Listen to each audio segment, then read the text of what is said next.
Je vous le demande, colonel Jessup, avez-vous ordonné le code rouge? Vous n'avez pas à répondre à cette question. N'ayez crainte, j'y répondrai. Vous voulez des réponses? Je crois avoir droit. Vous voulez des réponses? Je veux la vérité! Vous ne l'encaissez pas, la vérité!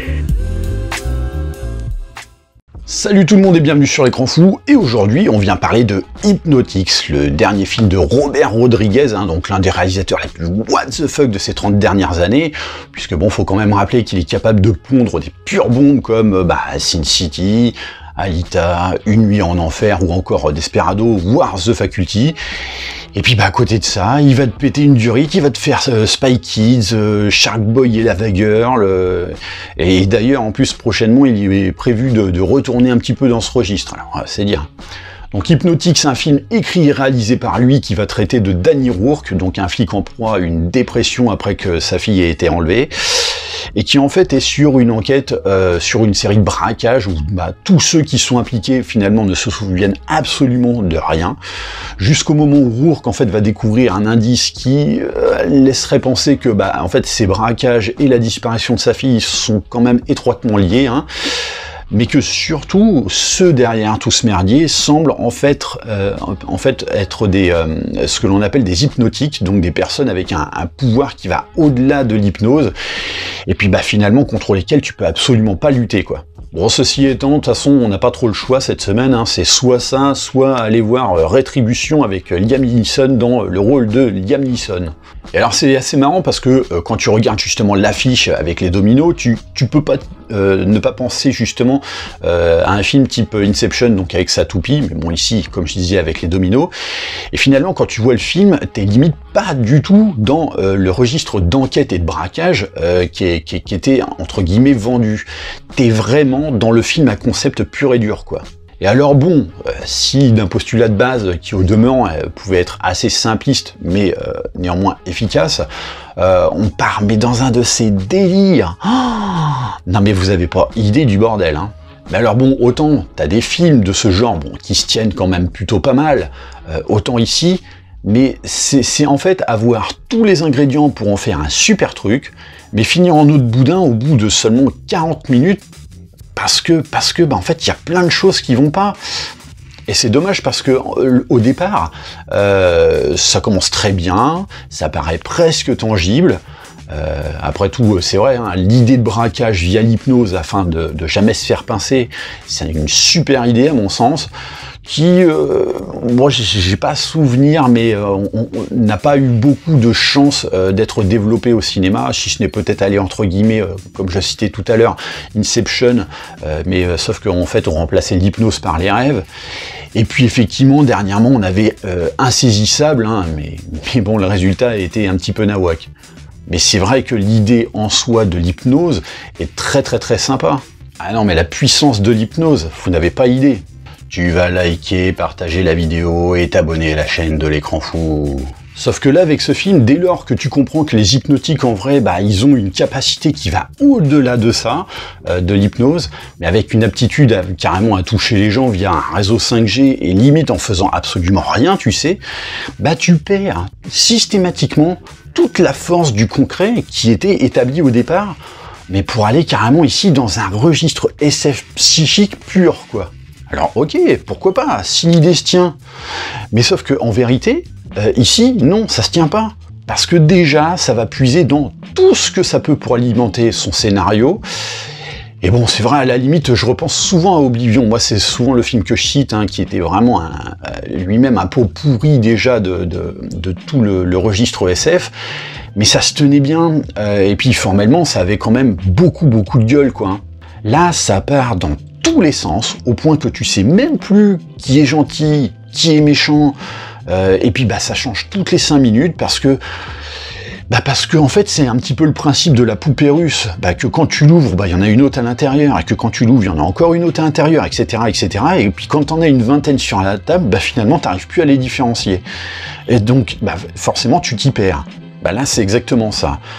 D'autant que la confusion que cherche à poser un petit peu l'intrigue, en changeant finalement tout le temps comme ça, en fait, elle a un but double, c'est-à-dire qu'elle permet de noyer les incohérences dans la masse, mais des incohérences à plus en pouvoir, quoi. Et c'est là que ça en devient triste, c'est que Robert Rodriguez, en fait, en écrivant son scénario, il a la prétention de vouloir pondre un truc ultra chiadé et complexe, mais qui finalement peut même pas s'assumer comme tel. On est exactement, à mon sens, dans le même cas de figure que Nolan, en fait, quand il avait fait Tenet, et qu'il estimait que non, mais cherchez pas à comprendre, faut juste ressentir le film. Juste pour essayer d'excuser un petit peu les incohérences qu'il y avait dans son truc. Bah là, on est exactement dans le même cas de figure. Et donc, exactement pareil que Christopher Nolan, Rodriguez a eu un petit peu la prétention de croire que, en écrivant quasiment tout seul son film, enfin non parce qu'il est co-scénarisé, mais bon, il a fait le plus gros des morceaux, il pensait qu'effectivement écrire un truc à concept comme ça allait se faire tout seul, mais non, malheureusement c'est pas comme ça que ça fonctionne, quoi. Et alors, ce qui aide pas, c'est que, pourtant, le film peut se targuer d'avoir quand même un casting plus que correct, hein. Entre Ben Affleck, dans le rôle titre, t'as Alice Braga, William Fichtner, ou encore Jackie Earle Haley. Mais déjà, finalement, quand ce dernier fait en fait une pauvre figuration à 2 balles, alors que pourtant, justement, on devrait jouer sur son côté un petit peu psychopathe. Bah non, tu le vois 5 minutes et puis basta, quoi. William Fichtner, pareil, en méchant, t'y crois pas des masses.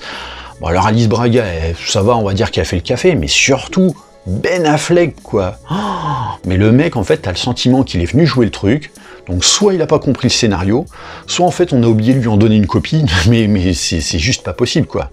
Je l'ai rarement vu aussi peu impliqué, pourtant il y a des fois, et il est pas forcément très bon dans certains films, c'est pas forcément l'acteur par excellence, quoi. Et je crois que dans le film, on gobe encore moins son personnage, finalement, quand l'intrigue autour de lui a tendance à évoluer. Et alors la mise en scène, au secours! Alors, entre quelques plans de déformation visuelle qui chourent allègrement justement les concepts d'Inception, mais en ultra laid, mais vraiment c'est dégueulasse. Et puis alors une mise en scène plate, mais plate. Waouh! Le mec, avant ça, il a quand même fait Alita, quoi. Et là, en fait, t'as l'impression de regarder un téléfilm. Alors des fois, on essaye limite de te faire un petit coup d'adrénaline, tu sais, avec de la course-poursuite, notamment une en moto, et puis une autre en fourgonnette qu'on essaie de te vendre un petit peu à la Jason Bourne, mais Jason Bourne version Wish, hein, tu vois. Ah non, mais là, t'as finalement plutôt l'impression de regarder une scène d'action de Judy Lescaut, quoi. Donc non, je ne comprends pas, t'as foutu quoi, en fait, Robert Rodriguez avec ce film? Et alors le pire, c'est la fin. Parce que souvent dans un film à concept, généralement, ce qui va être intéressant, c'est le climax. Qu'est-ce qui va amener justement comme raisonnement?